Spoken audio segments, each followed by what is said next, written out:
Thanks for coming back. We're here in the Island Drive garage. Today we're going to be talking about the yellow 1956 F100. And we have a special guest with us today. We have Tammy, my wife, from Timberlane Studio. Welcome. Hi, honey.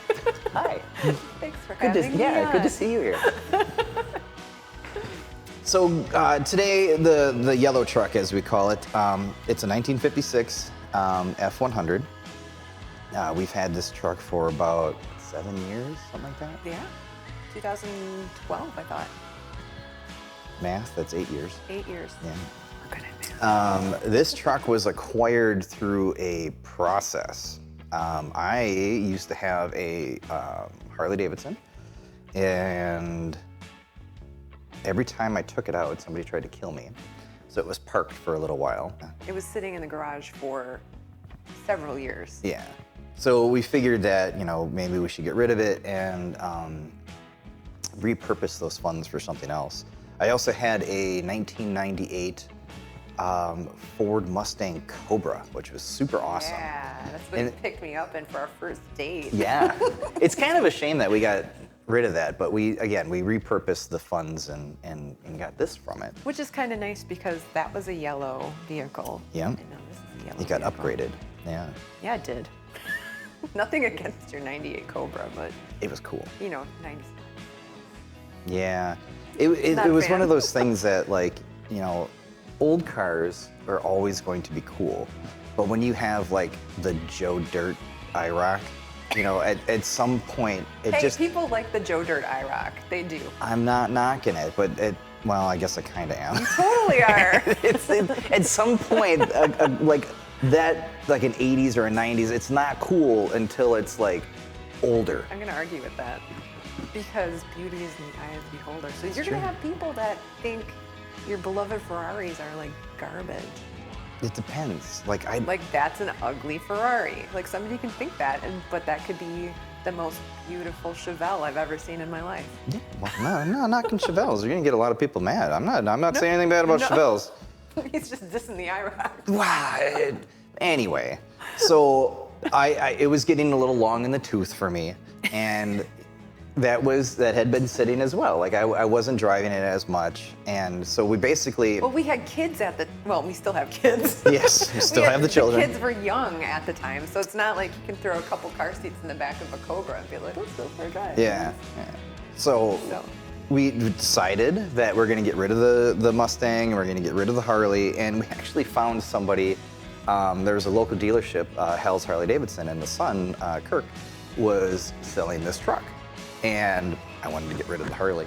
And he had a Harley dealership, so it kind of worked out really well. He took the Harley on trade and a little bit of cash, and we got this. No, I remember you coming home after you took the bike in, and you're just like, oh, they got this really awesome truck at the dealership.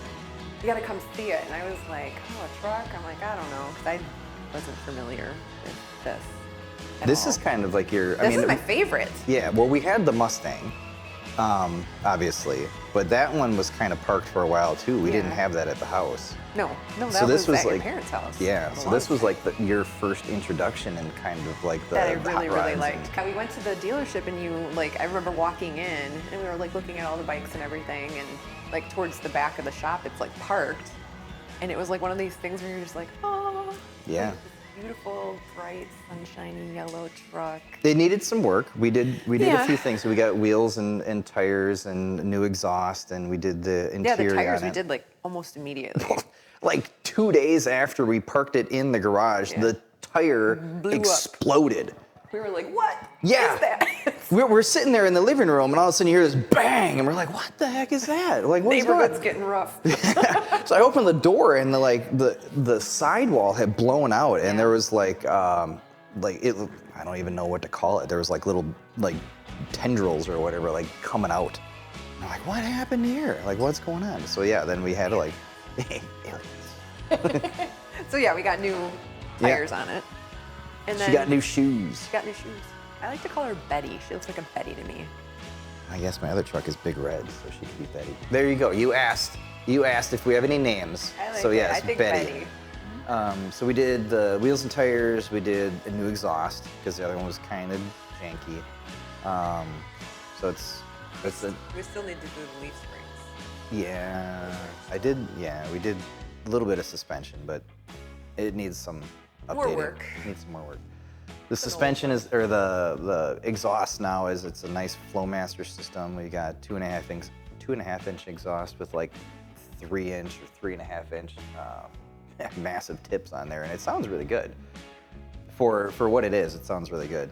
We did the interior, the headliner and stuff in there. Put seatbelts in there. We put seatbelts in. We got 3-point seatbelts, yeah, so we can drive and feel safe, even though. I mean, just get a little dicey out there knowing that you're driving a great big steel machine and there's no airbags or anything. No airbags, no like, crumple zone. If you get in an accident, It's just peace of mind. You have a seatbelt. I'm not going to go flying through the windshield, you know. Well, at least I'll be stuck to the seat. Yes. While The truck might is fold crunching its, in yeah. on me. Yeah. But the illusion of safety is there, Yeah. so that's nice. So this has a 351 Cleveland 2-valve. It's got a Holley carburetor. It's got, I think it's got stock manifolds on there. It's got competition cam. It has a Edelbrock intake. And yeah, it's like a very mildly upgraded 351 Cleveland. It does what it needs to do. It's a cruiser. You know, it's definitely not a race car. No. Yeah. But it sounds like it could be.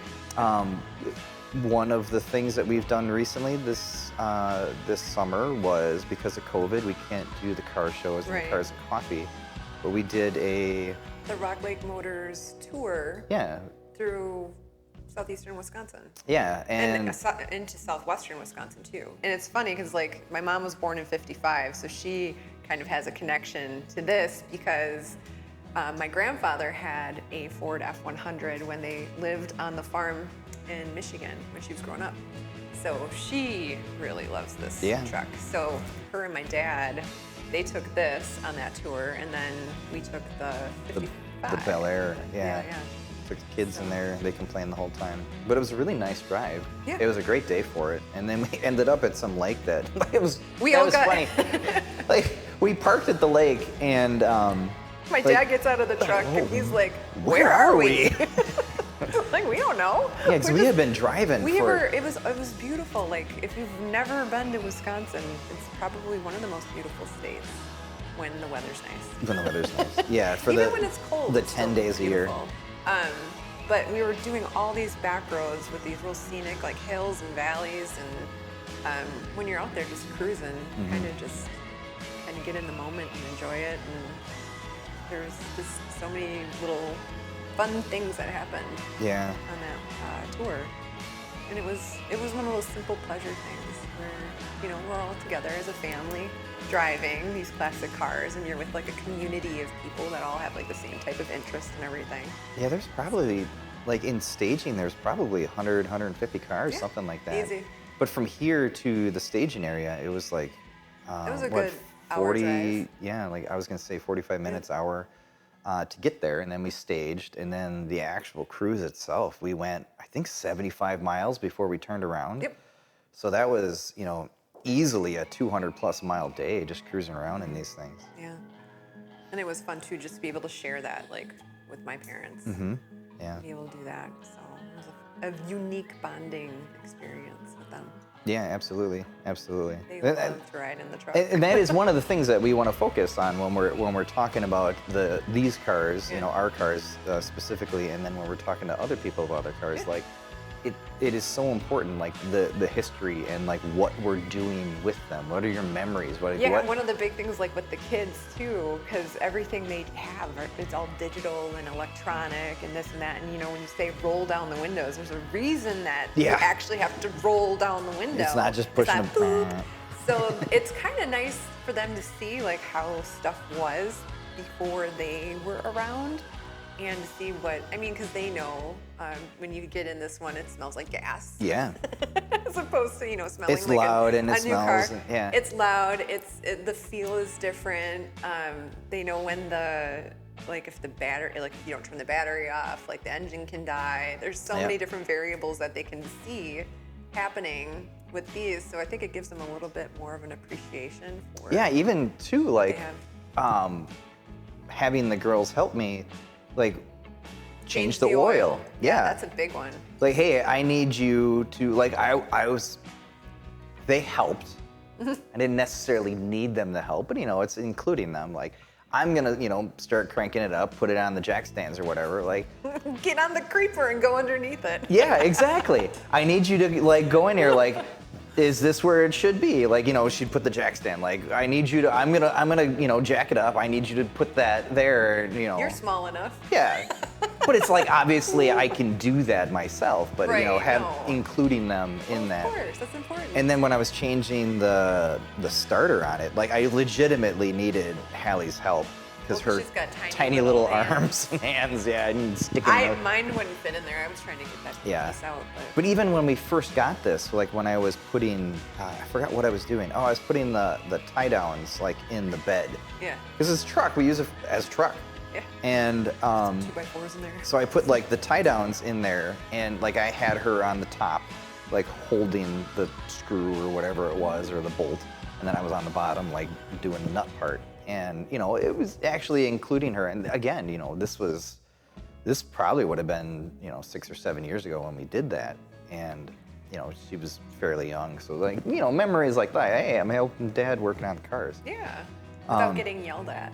Without getting yelled at. Using this as a truck, like we had that American that was on like 164 or whatever, and our friend Matt had gotten like a new refrigerator or something, or a dishwasher or whatever.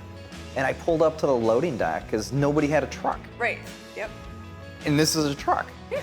So I backed up to the loading dock, and they opened the garage door, and they were like headed on their dolly or whatever, and they're like, "What's up? What's going on here?" I'm like, "Well, it's a truck." They're like, "You want us to put this in there?" I'm like, yeah. I think that's why I like it so much, because it's cool looking, but it's like useful. Like, we literally use it for stuff. Yeah, being able to actually use this for what it's intended for, but also, I mean, it's one of those things where like when people see you pull up in it, it's like instant smiles. People just get kind of happy, which is weird because like it's just a vehicle. Yeah. But the amount of people that like connect with it, or they're just, oh, that's a cool color, or it's the older generation, like all the older people that are like, oh man, my dad had one like that, or I used to drive a truck like that. I mean, and then you're starting up conversations with people that you typically wouldn't talk to without having this like little, what would you call this? Like a conversation piece. Well, even like you were saying, your grandpa had one on the farm in Michigan. Yeah. Like all of these trucks, nobody back in the day when these came out. It wasn't like, ooh, it's pretty. No, it was like you don't buy a truck just to have a truck. You had a truck and you use it on the farm, or it's not just for fun. Right. Like you have this, it's for whatever you're doing on your daily, if you're on a farm, like this truck probably was a farm truck.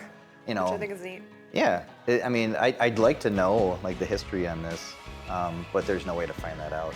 Oh, you can't like some PIN numbers or whatever? Well, I don't know, maybe like, somebody could like comment and be like, hey. I feel like you can do that in this day and age. I do know for sure that the person we got it from did not do the restoration that was done to it. I know the restoration was done sometime in the 90s by a previous owner. So whatever its life was from 1956 to the 90s, where it was restored and kind of made to look like this. Like, there's a different front end in here. There's a Chrysler Volare front end. So it's like an 80s Chrysler sedan, I think. I've never even looked to see what kind of a car that is. Probably like a 4-door sedan, but it's got an independent front suspension. I know traditionally you would use like a Mustang 2 front end, but this has got a Chrysler Volare. Anybody that knows anything about the mid-50s trucks, like that's one of the go-tos for a less expensive option to put in for a front end. And the Chrysler bolt pattern, this is what I'm told, and it works. The Chrysler bolt pattern is the same as the Ford bolt pattern, so it's 5 on 1.5, 5 on, well, now I'm gonna get roasted. It's 5 on 1 1/4, or 5 on 1.5, whatever it is. It's the same as the Ford bolt pattern. So whatever wheels we can put on there. I was actually able to take the wheels off the Mustang and put these wheels on the Mustang, and it looks so bad. It does. It's like all of a sudden I turned the Mustang into a 4x4. So yeah, one of those things that we had talked about in the first episode was that I want to upgrade the suspension and everything in the Mustang. That was one of the reasons. Like I put these are 18s on here, and I think they're 8.5 inch wide, which they're not very wide. No, they're not. They're not. Yeah, and I put those on that car, and it looks so stupid. So yeah, but then I put the rear wheels on this one, and that looked actually really good because they're like super wide. So This actually came with the fuzzy dice. I asked him. However, the fuzzy dice are not normal fuzzy dice. They are Playboy Bunny fuzzy dice. And how many times the kids have asked me why is there a little rabbit on bunnies there? What's with the bunny, Mom? Yeah. And our youngest loves rabbits. Like Yes. she's been asking us to buy her a bunny forever. So I'm just like, well, people think that bunnies are cute. Yeah. I'm not gonna like open that can of worms with Right. them and be like, well, kids. Yeah. Oh, no, well, no, even no. like when we signed, gave him the money, signed the papers, transferred the title, all that stuff. I asked the guy, I'm like, Does it come with the dice? no. I asked him, I was like, do you like, because there's stuff that was left in there. Like Sure. he had a CD player. He so had like, the Green Bay Packers thing. yeah, the magnets that go on the door, which Yeah, we could turn this into a Packer truck. we real could, quick. yeah. But like he had left CDs. I'm like, I you could want your paint CDs? some like cheese holes in this, and it can be like a cheese truck. I don't know if we want to do that. Heck no. No. So I asked him, I was like, do you want your dice? And he looked straight at me. He's like, the dice stay with the truck. He was very serious They will about it. I'm like, forever be with the truck. okay. Forever and ever. I get it. All right. Those dice We will stay honor with the that. truck. We will respect that wish. Yes, they absolutely. look good with the truck. They do. They really do. Yeah. Playboy stuff. Yeah. Well, Is Playboy even a thing? Like Hefner died. Did it It's die still with a him? thing. Okay. pretty sure. I'd have to research that. Yeah. Good luck. I mean, I know that you're taking one. for the It's team not one there. of my favorites. I actually have to type it in. It's not. Oh, gross.